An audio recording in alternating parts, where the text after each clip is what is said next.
This has been 4 months. What do you know? That's a good question. We have spent the last 4+ months trying to investigate the deaths of Jabbar and Eldred Sr. to figure out what did happen on November 6th. Thus far, we have been unsuccessful in terms of getting the information that we think the family deserves. We know that there's body camera video out there that shows the incident, and we have been working very diligently by communicating with both the investigators and the state's attorney's office to try to give the family an opportunity to view that body camera footage so they can know the truth about what happened on November 6th. But so far, we have not been given that opportunity, and we have not been able to obtain any reports or even the 911 call that is related to this incident. So they're not giving you body camera footage. They won't turn over any police reports? No police reports. Coroner report? The coroner has refused to release the coroner's reports for both Jabbar and Eldred.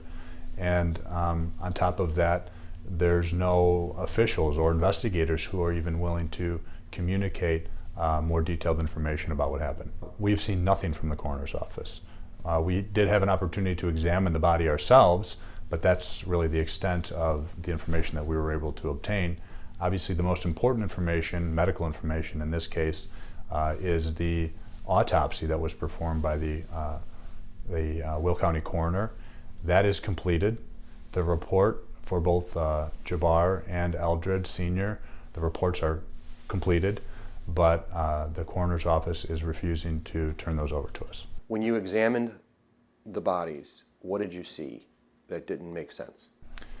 We learned from an examination of the bodies that, and also from some medical records that we were able to obtain, that Eldred Sr. had actually been shot multiple times, including once in the back, which we believe was a fatal gunshot. The news release that they sent out, that the Sheriff's Department sent out, said that he died of, he had stab wounds and he died as a result of his wounds. And I'm not sure if that was intentional, the way it was worded, but it certainly concealed the fact that he was actually shot in the back and shot in his hands. And obviously that press release led to multiple news reports that Eldred Sr. had been fatally stabbed by his grandson, which has been the narrative that's been in the news since this happened on November 6th.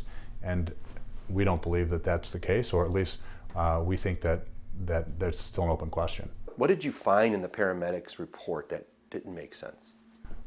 Well, first off, they know that Eldred was shot in the back. But one of the most, I think, striking things about the report is that when the paramedics showed up on scene, they weren't told that Eldred Sr. had been shot in the back. They only learned that after they began performing life-saving measures, CPR, things like that, and then did a secondary examination of the body themselves. They actually were moving him around to identify where are all the wounds on him. So nobody communicated to the paramedics, it appears, when they arrived on scene, that Eldred had actually been shot in the back. The family has been extremely patient with waiting to receive this critical information, waiting to view the body camera video. And we have done our utmost to work through official channels to get the family an opportunity to view it privately.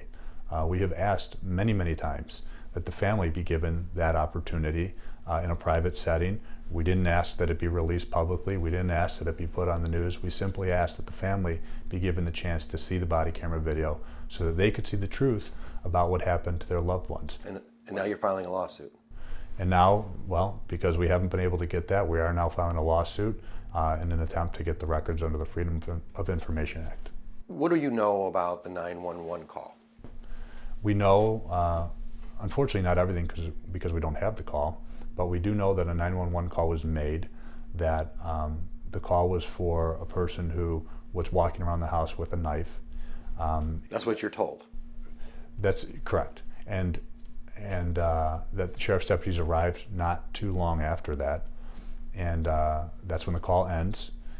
Sheriff deputies go into the house, and we think within 10 to 15 seconds, are firing their weapons.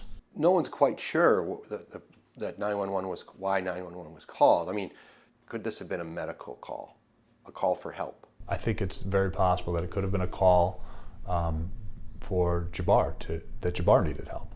Not that anyone in the house was necessarily in danger, but that perhaps Jabbar himself needed help. And he had just been in the hospital. Not too long before this, he had been in the hospital. Treated for self-harm. a self-inflicted wound. Yes. And we know that he had some mental struggles leading up to this November event.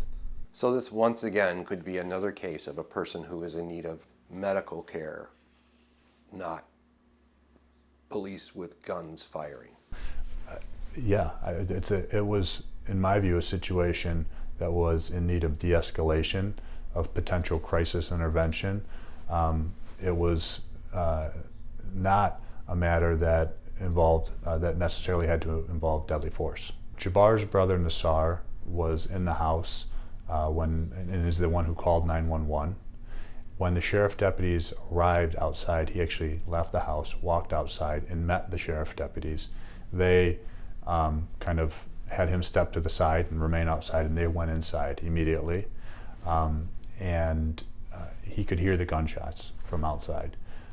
After he heard the gunshots, he ran inside and saw both his brother and his grandfather laying in pools of blood on the floor, and he was then immediately escorted out of the house. Is this one of those cases that, again, calls for full accountability, full transparency?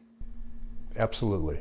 First off, these are public records, and they belong to the public, and they're only supposed to be kept from the public in very specific circumstances.